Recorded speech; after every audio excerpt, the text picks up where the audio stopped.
بہت مشہور بات ہے کہ ایران میں سردی کے موسم میں جب بھیڑیوں کو شکار کم ملتا ہے اور برف کی وجہ سے خوراک کی کمی ہو جاتی ہے تو بھیڑیے ایک دائرے کی شکل میں بیٹھ جاتے ہیں اور ایک دوسرے کو گھورنا شروع کر دیتے ہیں۔ جیسے ہی کوئی بھیڑیا بھوک سے بےحال ہو کر گر جاتا ہے تو باقی سب مل کر اس پر ٹوٹ پڑتے ہیں اور اس کو کھا لیتے ہیں۔ اس عمل کو فارسی میں گرگ آشتی کہتے ہیں۔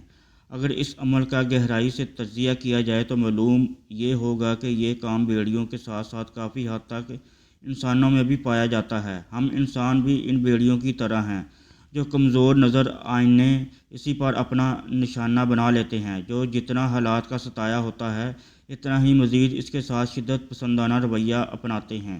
جو مالی طور پر کمزور ہوتا ہے اس کے ساتھ فراڈ اور دھوکہ دہی کر کے یا کوئی اور کھیل کھیل کر اس کی رہی سہی زندگی کی بھی جہنم بنا دیتے ہیں۔ ہم کمزور کا سہارا بننے کے بجائے الٹا مزید اس پر ٹوٹ پڑتے ہیں۔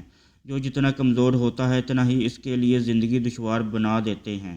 یہ تو تھی مثال، پتہ نہیں سچی بھی ہے یا جھوٹ یہ مبنی، مگر کیا یہ بات ہم سبھی پہ اطلاق نہیں کرتی؟ ذرا اپنے گریبان میں جھانکیں تو سچ کہتی ہوں کہ ہمارا سر شرم سے جھک جائے۔ اس سے پہلے کہ وقت گزر جائے آئے عہد کریں کہ ہم اب پہلے اپنی اصلاح کریں گے اور پھر گھر والوں مسخرہ کی فکر نہ کریں، وہ آپ کو دیکھ کر خود سنور جائیں گے۔